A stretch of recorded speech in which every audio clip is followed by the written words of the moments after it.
Happy New Year. I'm Brian Wickland. I'm lead counsel with Garfinkel Schwartz.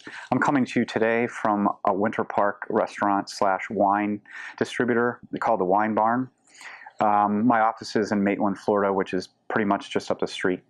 The Wine Barn is very well known for not only its wines around the world, but its wood-fired pizza, which there's just an incredible smell coming from outside from their fire pit that they do these pizzas from a lot of different sources in Orlando, at least from the locals.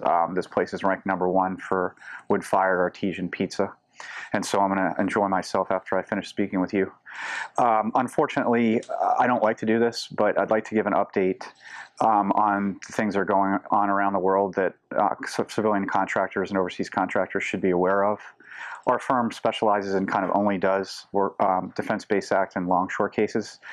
So that's why I like to try to give updates to potential clients and people that may be needing services for the future, along with our current clients. When I said unfortunately, I meant that I'm going to go ahead and just read this. I'd like to update you on the South China Sea, and there's no other better way than reading it. Other than, it's just too complicated to paraphrase. So I apologize in advance for having to read this. So in 2017, we explained earlier that China reclaimed the South China Sea for economic purposes. China's actions are based on an ancient map whose date has been disputed. But this ancient map, pretty much, these different countries all claim the same land, and China is trying to lay claim to even additional land. So basically you have Malaysia, Brunei, Taiwan, Vietnam, and the Philippines also thinking that they hold a claim to this land in the South China Sea. China has actually built, physically created land where there was no land before. And these obviously are the disputed islands in the South China Sea. According to the Asia Maritime Transparency Initiative and reported by the Washington Post, China has built 72 acres of this type of land. The land is built from below sea level to above the water, and the land is now used for airplane hangars, military bases, radar, and missile shelters. All this was done so that China's military can patrol the South China Sea. In an effort to de-escalate and prevent military action, China in the late summer of 2017 agreed not to claim further lands or islands according to Reuters. In December of 2017, a month ago, Forbes reports that Philippines and China are each attempting to protect its own commercial interest. So why is the South China Sea an issue for our clients and for potential overseas contractors that are going to have to go there? It's because trillions of dollars in natural gas and oil are below the sea level in this area, which is exactly why everyone is trying to dispute and claim it. There's more than $5 trillion in world trade that moves annually in the South China Sea as well.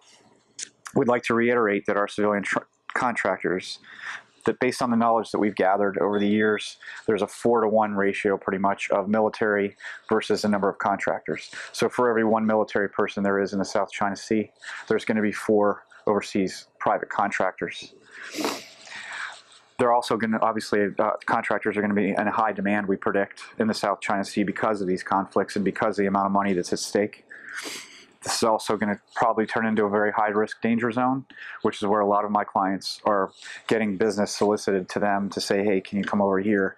So this could be another high danger zone that people could easily get injured in, whether that be an act of terror or whether that just be a dangerous work environment. And so basically that's why we wanted to update you on the South China Sea. And just, I know that we hope that you never face an injury in a place like the South China Sea.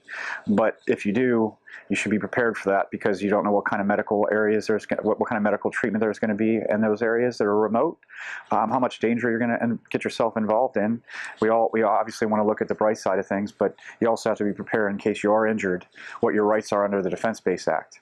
And if you don't call me or contact me or look at my website, look at my videos, contact someone that knows about the Defense Base Act before you get injured so that when you do, you know exactly what steps to take. Because a lot of times your employer is not going to tell you what to do.